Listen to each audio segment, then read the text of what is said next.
Reyna Bulaqueña, Miss Universe Philippines 2024, binibining Chelsea ang panalo.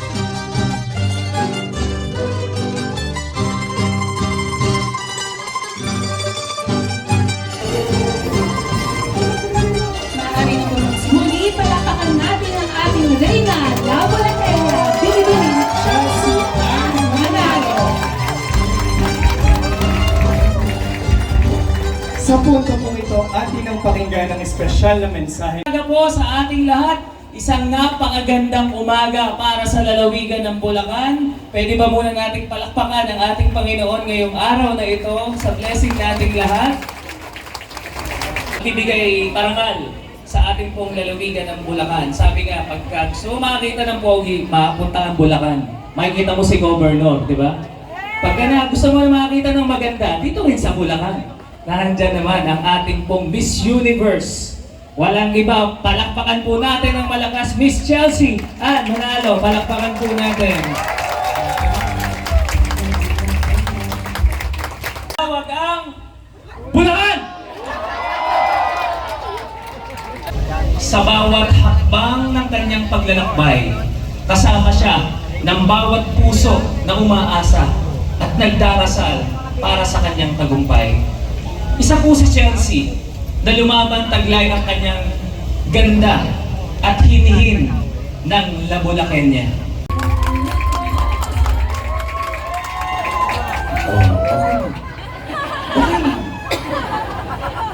Ayun, thank you inaanak. Thank you Patrick. Palakpakan natin ang ating mga MC. Parang hina ng palakpak natin. Parang walang ligaya. Kanina mangyak-ngyak kami ni Chelsea. Di ba? A tears of joy. Yan po yan. Si Vice ko, panay pag-isip-sip sa asawa. Karoon talaga yata ito, no? Yun yun. Kamag-alala. Balag ka ng iyong asawa. So anyway, paano yan siya mo? Bulacan! Lalawigan ng magagandang dilag. Di ba? Paig ba kayo?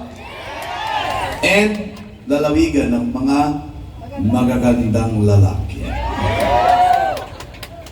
Yun po yun. So anyway, hindi ito magaganap lahat. Lahat po ito. Pag hindi po natin binigyan ng malakas na parangal ng palakpak ang ating Panginoon.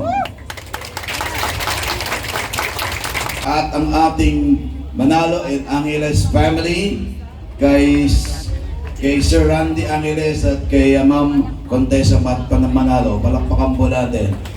Asan sila ma'am? Ayun, ma'am, sabi sa inyo, makukuha natin yan eh. Dasal lang. Di ba?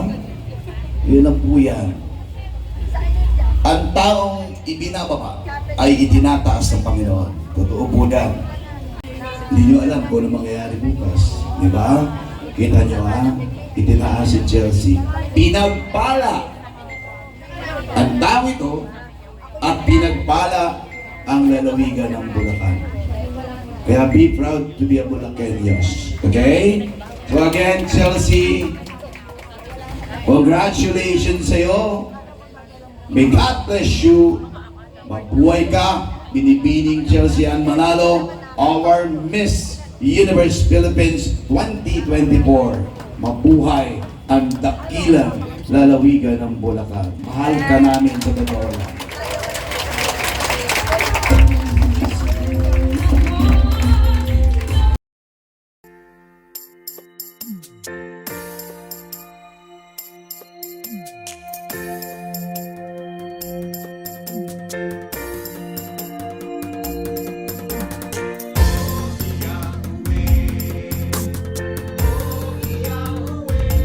Mula po sa pamahalaang panlalawigan ng Bulacan, pinakamataas na pagkilala ay ginagawan kay Chelsea Ann.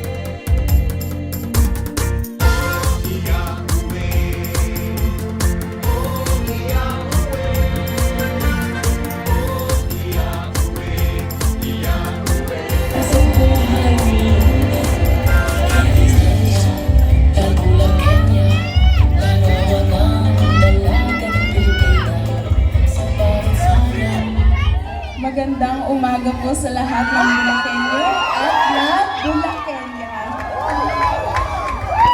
Grabe.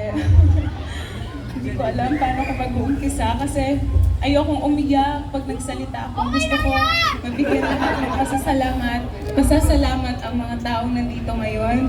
Unang-una sa lahat, siguro umpisahan ko na kay Vice Governor and kay Gov also sa suportang ibinigay nila sa akin. Mahigit pa sa 100% ang binigay nila sa akin suporta para maging Miss Universe Philippines. Paano ko ba umpisahan? Isa lang naman akong nangangarap tulad ng maraming kabataan na makapagsuot ng corona, maging Miss Universe. Pangarap ko ng...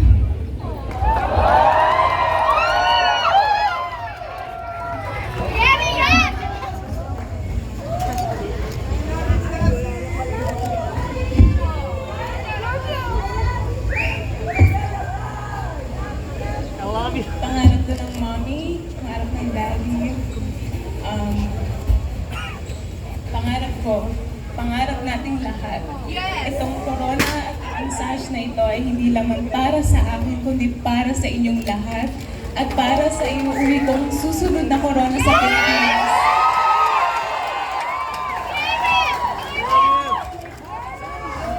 Gusto kong bigyan ng salamat po.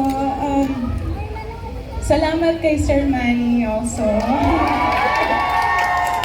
sa suportang ibinigay niya sa akin. Noong mga panahong alam niya sa lahat ng hirap na naranasan ko, hindi siya madali. Katulad ng pagsubok natin sa buhay, marami din ang kakaharapin sa pagsali mo sa isang patimpalak. May mga kanya-kanya naman tayong challenges, patimpalak sa buhay. Akala ko madali siya. Like, maganda ka lang, tatayo ka lang doon, pero hindi. It takes so much courage, so much confidence, so much believing in yourself for you to face so many people. I have faced so many challenges in my life. Bata pa lang ako.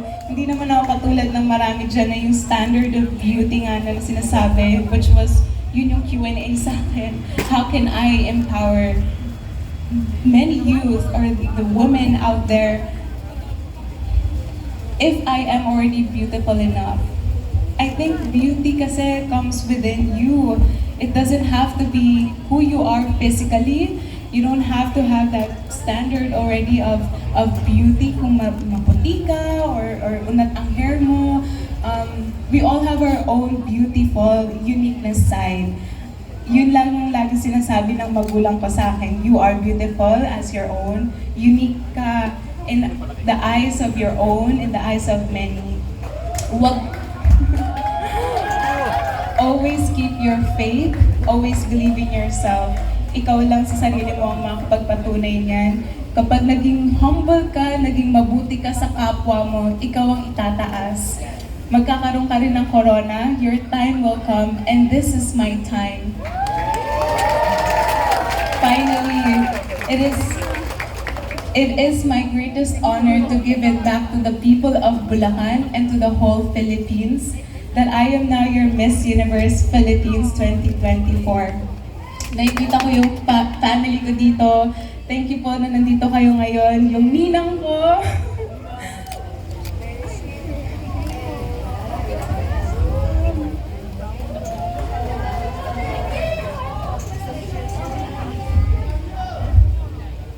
Kay Benz. Thank you.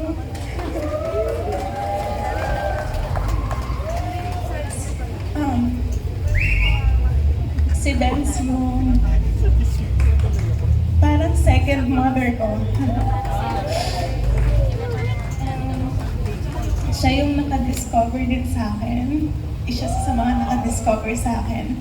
When I was starting to join pageants. Lahat ng pageants ata nasalihan ko na din. Kahit nung nagbo-model pa ako, ito kasi yung source of income ko nung nag-aaral ako. Nagbo-model ako on the side para magkaroon ako ng pera. I had to save up so that I could provide for myself for college. Sinabi ko sa mom and dad ko, tutulungan ko din kayo. I'm gonna give it back to you. So salamat, Benz, kasi kahit nag-aaral ako at sa hamon ng buhay ko, nandun ka.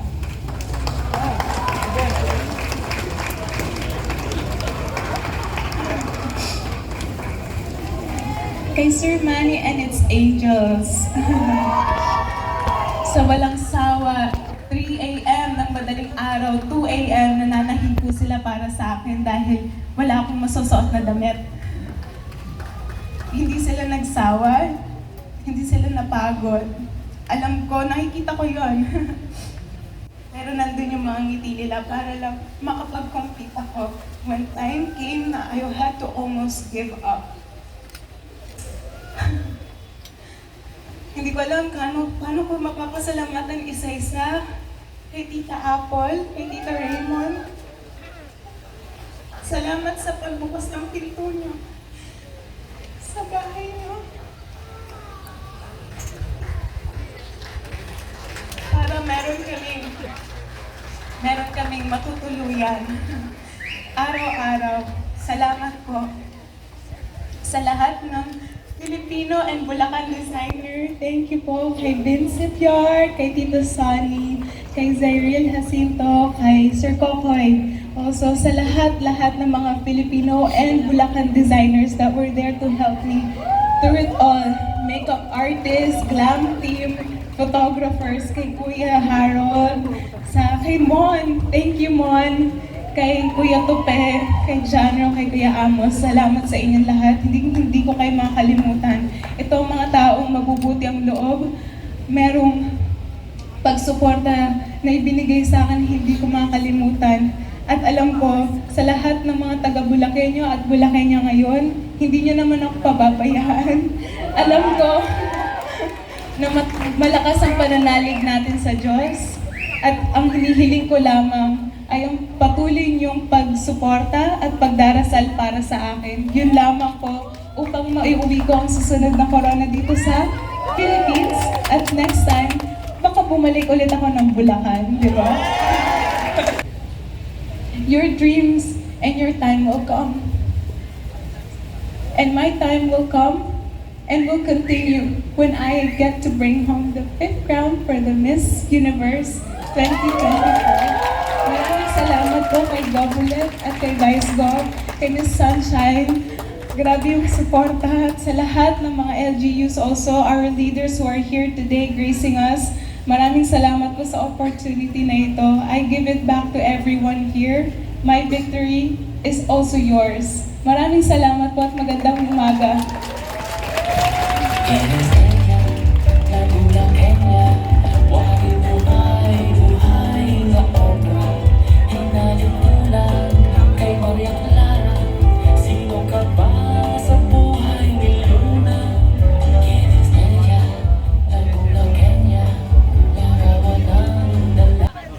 At sa pagkatapos po ng ating programa, nanayaan po muli ang mga sumusunod para sa maramihang pagpapakuha ng larawan.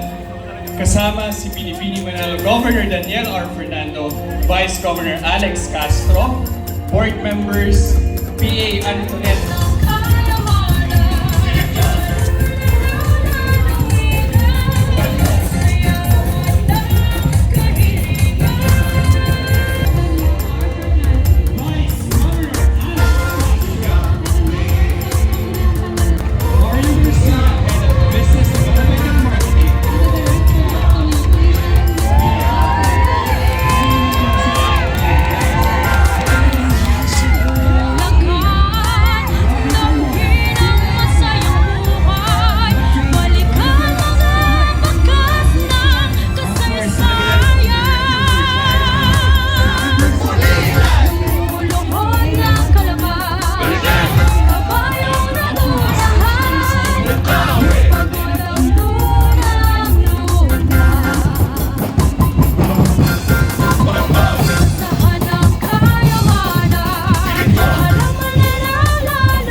for watching.